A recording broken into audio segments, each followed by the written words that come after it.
अमरीकी congressman bread Sherman भी इमरान खान के हक में बोल पड़े। पाकिस्तान में आईन और कानून की बालादस्ती को सपोर्ट करते हैं। उनका यह कहना था कि सुप्रीम कोर्ट का इलेक्शन से मुतालिक फैसला भी इत्मीनान बख्श है।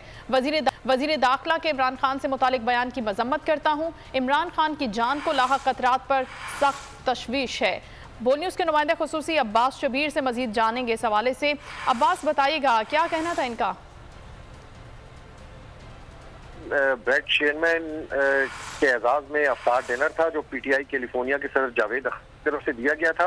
इमरान खान के हक में वो भी बोल पड़े हैं। उनकी इमरान खान से कोई 30 मिनट टेलीफोन पर बात भी हुई है जिसमें मौजूदा सियासी सूरत हाल पर इमरान खान ने उनको ब्रीफ किया है। ब्रेट शेरमैन ने कहा है कि हम पाकिस्तान में आइन और कानून की बालादस्ती को मुकम्मल सपोर्ट करते हैं। सुप्रीम कोर्ट के इंतखाबात के इनेकाद के हवाले से जो फैसला है वो इत्मीनान बख्श है।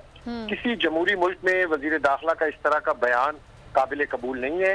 ब्रेट शेरमैन ने यह भी कहा कि वजीर दाखिला राना सनाउल्लाह के इमरान खान के बयान के हवाले से जो बयान है उनकी मैं मजम्मत करता हूँ। हमें खदशा है कि अगर इमरान खान को गिरफ्तार किया गया तो उनकी जान को शदीद खतरात लाहक है। इमरान खान की जान को लाहक खतरात पर हमें सख्त तशवीश है।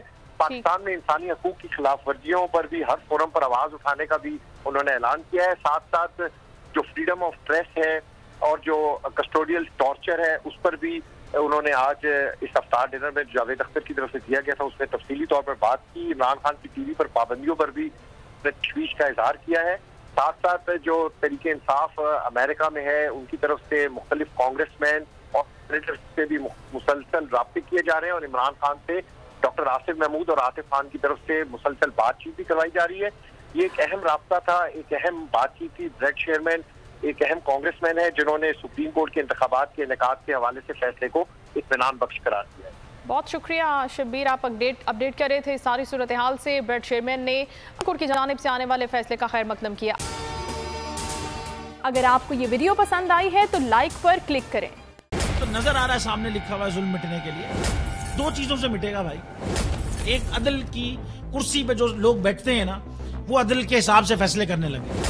दूसरा कौम निकल खड़ी उस जुल्म के खिलाफ तो जुल्म खत्म हो जाएगा। या इन दोनों में से कोई एक चीज हो जाए या दोनों हो जाए। अगर 420 का मुकदमा था उस वक्त अदलिया में जो लोग बैठे हुए केस देख रहे थे वो पूछते ना यार चीट हुआ कौन है। जब उनको दिखता कोई चीट नहीं हुआ केस खत्म कर देते। तो जालिम जुल्म कर ही नहीं पाता।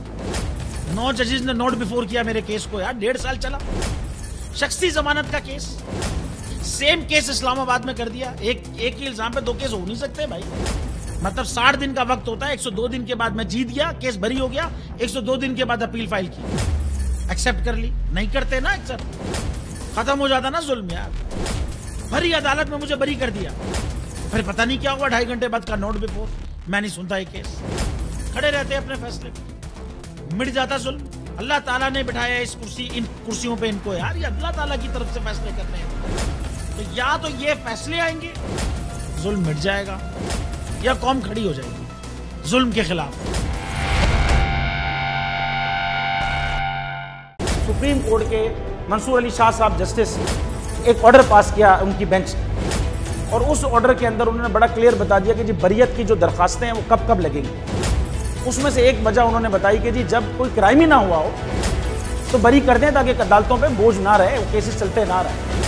सुप्रीम कोर्ट की मिसालें कब बनाएगा ऐसे लोगों के खिलाफ जो इस तरह की एफआईआर काट रहे हैं, वैसे ऑफिसर्स और ऐसे लोग जो इस तरह के केसेस को जजेस चला रहे हैं।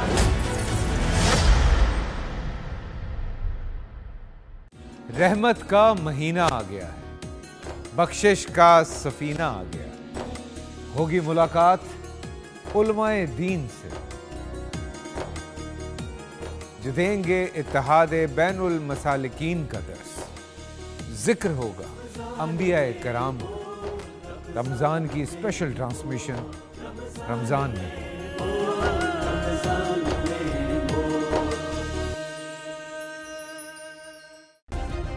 सब्सक्राइब करें और बेल दबाएं ताकि कोई खबर रह न जाए।